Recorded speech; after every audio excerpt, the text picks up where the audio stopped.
everyone, welcome back to my channel. This is Praxi here, and today I'm meeting you with another simple gadget review.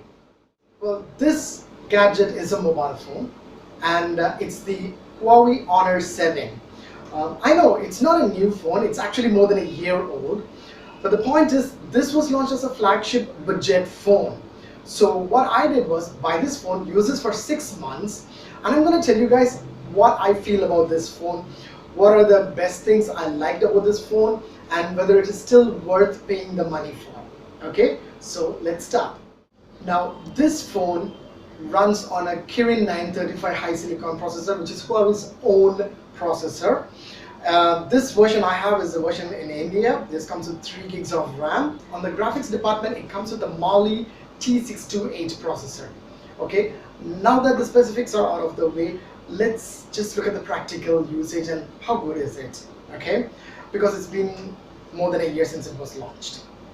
So basically, design wise, you guys must have seen it in a million videos and pictures already, so I'm not going to go deep into it. It feels premium, it looks premium, and I can have a very good grip on the phone without fearing that it might fall down. So it's very handy, so thumbs up for that. It comes with a 16 megapixel rear facing camera and an 8 megapixel front facing camera with flash. One of the main reasons I bought this phone is because it had a front facing flash, although I have to admit that I'm not very happy with the front facing flash. It's just there, but in ultimate darkness, yes, it does help, but other than that, it doesn't do much for your pictures in like low light situations or something like that. So yeah, it's there, it's not a big deal. There's also an IR blaster, which I tried with my TV, several TVs, and it works like a charm. Okay, one of the special features of this phone, which I really love and I'm using a lot, is its smart access button. This button is on the left side of the device, and you can assign 3 different functions for 3 different presses of this button. Single press, double press, and a long press. So whatever apps you want to use first or quickly, you can assign them to these. And for example, I've assigned WhatsApp to this. For a single press, for a double press, I've assigned a music player, and for a long press, I assigned the screenshot. So it's been very helpful for me, and I use it a lot. So thanks to Huawei for thinking about that button, which is amazing, and I would definitely expect them to continue this tradition in their future phones, which is probably going to be Honor 8. And on the right side of the mobile, you generally find the usual buttons, the volume rocker and the power button, which is quite fine. I don't have any issues with this. After 6 months of usage, all the buttons are still firm and have the really new feel to them still, so it is pretty good.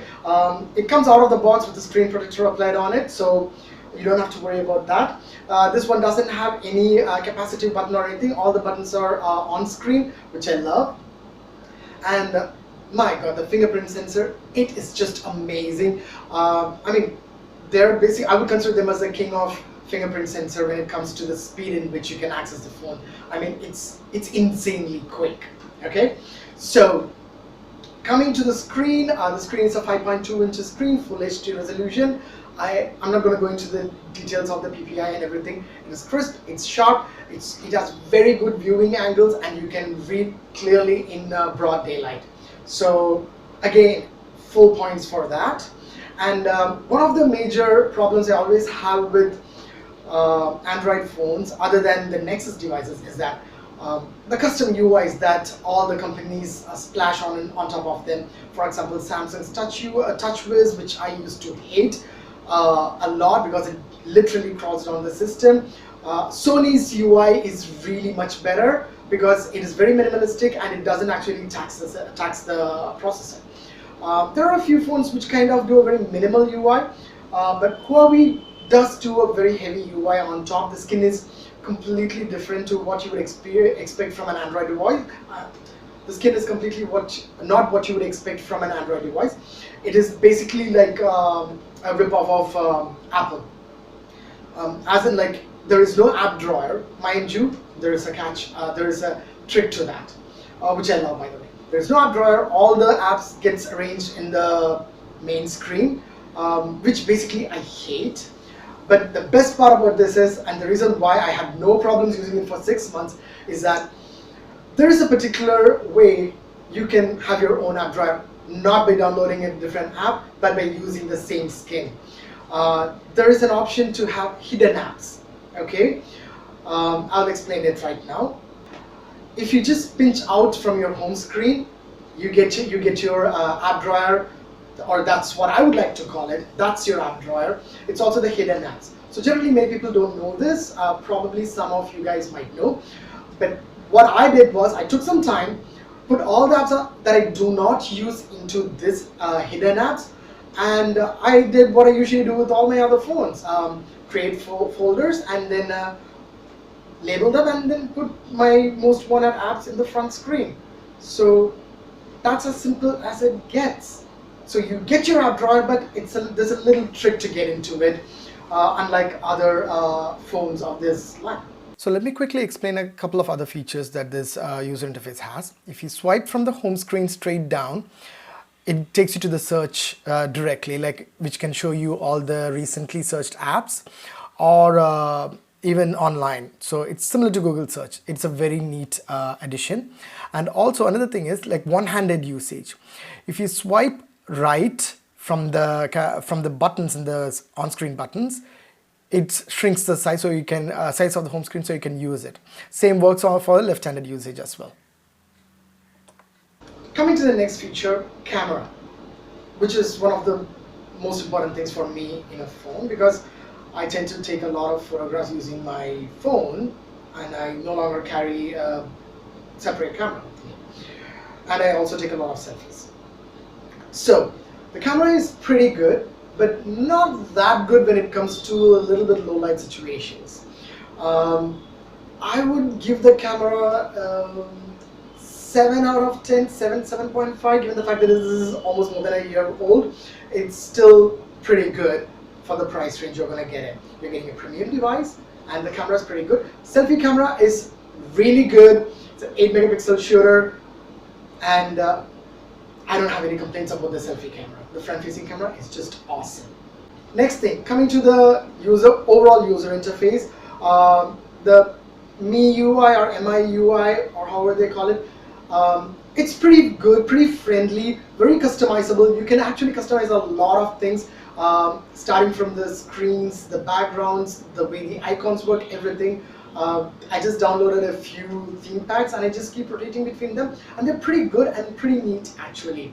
I really like them, and I really didn't feel the need to install a different skin on top of this, because this skin basically did everything that I wanted it to do, including giving me an option to have my own app drawer, which is again thumbs up.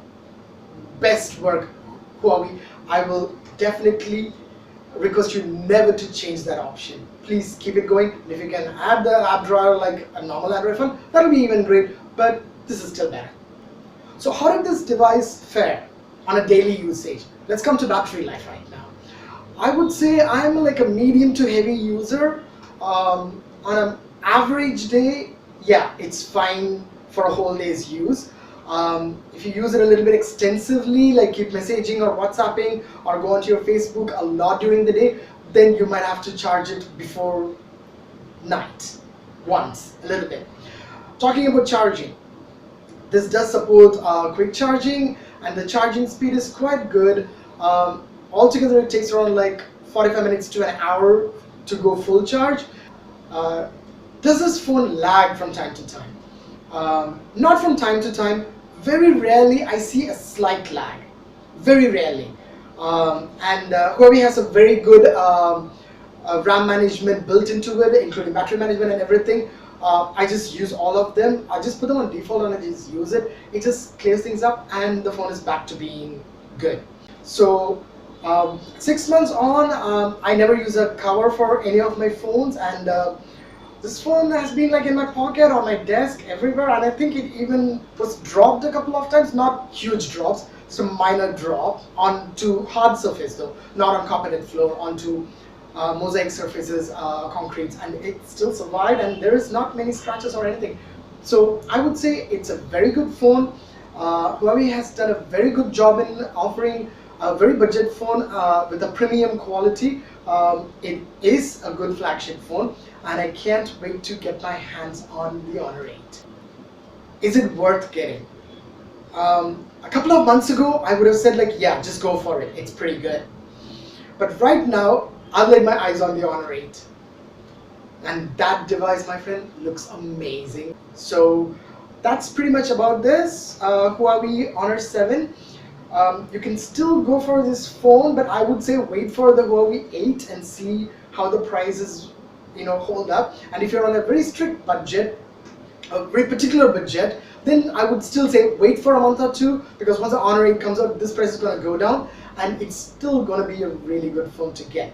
So that's it for now. If you guys have any other doubts about particularly this phone, just leave it in the comments below. Don't forget to subscribe and share my video.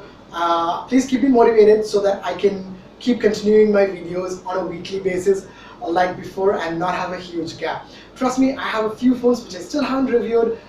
They are coming up, okay? And there are some other things also coming up. So fingers crossed I don't get lazy, and I hope I can get these videos to you guys in time. It's bye for Praxi Prax right now. Have a good week, guys. Until next time, it's bye.